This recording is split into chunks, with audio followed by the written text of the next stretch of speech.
welcome back to the Blu-ray Hunter. I'm the Blu-ray Hunter, Jonathan Moody, and we've got a fun show for you guys. We're going to be talking about my top 16 movies that I watched in February. Yeah, wow, it's March already. Holy crap. I'm recording this on March 1st. So it's like I made sure that I did all of it up to February 28th. And so I am done with all these. I have collected all these things. So here we go. This is an interesting month, and this will give you my my views on these. And some of these are newer films, and some of these are older films. So we'll see. Um we'll see what you guys have to say about these. Starting up with number 16 is a movie that I did a review for horror film lovers, and it was okay, but it was my least favorite movie of the month, and that is Killer Movie, starring Kaylee Cuoco, Paul Wesley, Jason London, and uh Leighton Meester, like a lot of people. So uh I thought it was okay. It wasn't a bad movie. Like when I say this is like my least favorite, once again, a lot of these movies that I watch are pretty damn good. So to be my least favorite, it means, means something there. All right. Next is number 15 is Reunion of Terror on this double feature with Spring Break Massacre. I enjoyed the movie, but didn't absolutely love it again. I've seen this movie. I've watched this movie back in like 2008 or so, or nine, when I interviewed the filmmaker Michael Hoffman, crew and stuff. I believe that episode you can actually listen to on a Throwback Thursday episode. So on Indie Film Cafe. So there you go. Here we go. All right. So number 14 is Homicidal, a ripoff of Psycho, but it's actually okay. It's pretty decent. It's not the best movie, and I do I do a review of it on Horror Film Lovers. So I think it's for first time watch Fridays. So check that out. Next is Warlock. So that was what, like 16, 14, 15, 14. This is number 13 is Warlock. And honestly, it was okay. Like it was good. It was decent. It just wasn't, you know, it didn't blow me away, you know.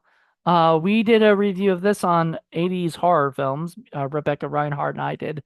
And I mean, I think I was expecting better, and was a little disappointed, but it's okay. It's not a bad movie. I heard Warlock 2 Armageddon is better. The Armageddon is better, so I'm definitely gonna watch that this month. So that should be on my, watch list or whatever for March, but we'll see. Another movie I did for 90s horror, which was was Phantoms, not The Phantoms, but Phantoms, which if you watch listen to our review of it on was it on 90s horror films. Madeline Deering and Madeline brought up the point of like, why is it called Phantoms? No real reason, no real good reason. Just was called that. Next is Saw X. So what, well, hold on, let's see. 16, 15, 14, 13, 12, 11. Number 11 is Saw X. Wow, a lot of people are probably like, gee, that should have been higher on your list. Sorry, it really wasn't. It was good. It was really good. I liked it. It's probably one of my favorite of the sequels to Saw, but Saw 1 is my favorite. This would probably be my second favorite. And you might be upset and think that I gaslit you, but I watched Gaslight, and that's number 10 on my list. Really, really good movie. I highly recommend this one. It is really, especially if you have like PTSD on certain things people do, like certain manipulations that people do and everything. Do not watch this movie then, because it is pretty rough on that. Another movie I did a review of on Blu-ray Hunters is Never Been Kissed. I really did enjoy this movie. I thought it was a great one. Drew Barrymore did a fantastic job, and I just thoroughly enjoyed it. So, it's one of those movies that I like, you know, I just got like blown away rewatching it because it's still so good. That's number nine. And it was a very cute comedy. The idea that Drew Barrymore's character has to go back to high school and sort of relive her high school experiences, but in a different time period and stuff. And it's just a fun movie. If you haven't seen it, I think you'd like it. Shop Around the Corner, number eight. This is a movie that I really, really enjoyed. I do remember watching it in 2020. I did do a review of it, but I watched it in 2020. I was at um I was living in San Gabriel with Jackie Hall, and Jackie would go away to see her boyfriend at the time, and I would be alone. And so I would watch stuff on HBO Max. And I was like, oh, I don't watch enough Jimmy Stewart movies. I need to check this one out. And then found out it's like basically got remade as like You've Got Mail and stuff. And I think there was another remake that somebody pointed out. I really, really enjoyed the movie rewatching it. I think I did that for rewatch and review. Movie I'm gonna be doing a review of on what is it? Hollywood's Hidden Gems is The Dream Team, a movie that I feel like not a lot of people even know of. I talk to people all the time and like, oh man, I mentioned this movie, and people are like, what? What's that movie? I've never heard of it. Now there are people who have heard of it, but they like those are people that are more closer to what I would normally like, and like what I mean, like that did get along to it. But some people have never heard of this movie, and so I wanted to bring it into the zeitgeist. I want to bring it back and make people be aware of it. So The Dream Team, very fun movie. Next is Arrows, The Hills Have Eyes, Wes Craven's movie. I liked it. I thought it was a lot of fun. I mean, there are some things like the dog stuff that I wasn't a fan of at first, but then when there's sort of like retribution on that, I get a little happier about it. So there was there's some little revenge on that. Michael Berryman does an incredible job in this movie, and so does Dee Wallace, and I mean Susie Lanier. All these people who are in it just incredible in this film. And I just highly recommend it, especially the Arrow version. It's 4K. Also, another Arrow 4K. So we did this for a Hollywood Boulevard podcast is Weird Science. This is what? Is this down to number five?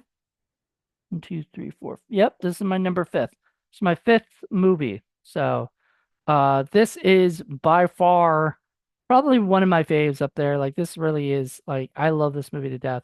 It's one of my favorite um John Hughes movies. I think it might be second or third. I'm not sure because if you're talking about the ones he directed, because I do love Breakfast Club and I do love Ferris Bueller's, so it's kind of hard. Those three are like those two and this one make three are just usually pretty awesome. I love them. Okay, we're gonna get down to the last four, so I might as well keep them up here. So last four on number four is La Bamba, which I just watched for the first time last night, and I gave it 5 stars. I mean, so these are my 4 5-star movies and stuff. The rest were like 4.5 to 4 to 3.5 to I think only 3.5. So there wasn't anything lower than 3.5, I don't think. On here. Maybe three, but no, I don't think so. La Bamba, man. La Bamba is so incredibly good. It's such a great movie. I didn't know the story of Richie Valens. I didn't know anything. I didn't think I was gonna even like it. I did buy it from Criterion because everybody kept saying you need to buy this movie from Criterion. And I did hear enough reviews where people are saying really, really nice things. So I'm gonna do a review and say really, really nice things because I really, really enjoyed this movie. Really. All right, number three is a movie that we did for Film Freaks that will be out in April. It won't be out till April, and that is Almost Famous. I really, really enjoyed rewatching this movie. My buddy Andre, who had never seen it, loved it, thought it was great, had some really good insight into it. I can't wait till that episode comes out. I think people are going to enjoy that one, especially if you do like Almost Famous or like Cameron Crowe. You're going to enjoy that one. So, but yeah, it was a fun movie. This 4K is incredible. It has some great extras and has the theatrical and the bootleg cut on 4K. Like all of these are on 4K. None of them are on Blu-ray. So there you go. Next movie's not on 4K, but deserves to be on 4K. We did review this for Criterion Watch for March, so get ready for that. And we had Anastasia Elfman joining us for it, and we're talking about The Uninvited. Uninvited was incredible. Just an incredible, incredible movie. I just absolutely love it. It's number two on my list. Um, because it's just incredible. I really enjoy it. So hope you guys who've never seen it maybe get a chance to watch it at some point. And my number one, drum roll, please. What's my number one movie of this month that I watched this month? And that is Lost Highway. Another movie that's going to be on, I think it's going to be on Film Freaks this March. So we've got both of these movies coming out. Both of them are Criterion films coming out on, was it this one's coming on Criterion Watch, and this one's coming on Film Freaks. So, but yes, this movie is. ah. So last month, I think I had Mulholland Drive as my number one movie because I put it on 5 stars. This got 5 stars. It got to be my number one movie. This movie is dark. It's really messed up. There are some scenes that like really mess with your head and everything, and I just really, really, really, really, really, really, really loved it.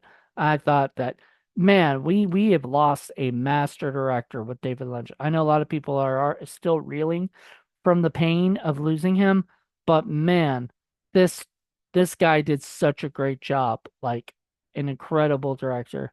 If you've never seen a David Lynch movie, I would recommend that. I think in March I'm going to be watching Blue Velvet because I've never seen it, but I've heard really nice things about it and everything, and I might review it or something. I might. I don't know. Because I don't know if we're gonna do it for Criterion Watch anytime soon. If we do it for Criterion Watch, it might be like another couple month or a couple years because seasons because we just did Lost Highway and I don't want us to like every month do another or every year do another David Lynch movie. I think, having it every other month or something will be nice because then you get a mixture of other stuff. David Cronenberg was last year, David Lynch was this year, so maybe David Cronenberg again next year. I don't know. But this was incredible, just a great movie. I had such a fun time with it. I've owned a bunch of the David Lynch movies, haven't really seen many of them, haven't even seen Twin Peaks Fire Walk with Me, which I keep hoping will get a 4K. Um, I that's the reason why I haven't really been buying any other ones. Besides the ones I have right now, like I have Blue Velvet, I have this, and I have Mulholland Drive, all because they're 4K already. I don't really want to buy them because I know they are remastering them in 4K and stuff already. So, I mean, why would I want to do that? But wow, this is a good stack of movies. 16 movies I watched. But these are all movies that were on Blu-ray that I watched. I probably watched a few other movies. I probably watched about 20 movies total this year. Eh, you know, that's cool, but I'm just really happy that I have this movie. I'm really happy that I have all of these films that I watched and I was able to do them. A lot of Criterion, a lot of Arrow, a lot of Scream Factory and other things like that. So kind of a great mixture of things. I have some ideas of what I'm watching. I'm watching one tonight that'll kick it off, and it'll kick it off really well. Can't wait to do that. And then I think I'm gonna watch one other movie tonight. I'm gonna try to do as many of the watch as many flicks as I can on these things because there's a lot going on right now. But anyway, hope you guys enjoyed this. Join us on Indie Film Cafe and Horror Film Lovers. you'll see a lot of these reviews and stuff for these because these won't just be on Blu-ray Hunter reviews or anything. Especially the bigger titles. Bigger titles usually go on the bigger podcasts that I have. Blu-ray Hunter reviews isn't really that big of a podcast as well as like we do for the Horror Film Lovers podcast or 90s horror, 80s horror, or even Film Freaks and Criterion Watch. So there's a lot going on right now. Hope you guys enjoyed this. Hope you guys, what am I wrong? Like, what did you guys think? If you guys was there ones that you would have put at the top or at the bottom that I put at the top? Like, if you're not a big fan of The Lost Highway, I don't know what to tell you, man. You should be. That's all I gotta say. All right, until then, everybody, hope you guys enjoyed it, and I'll talk to you later. Bye.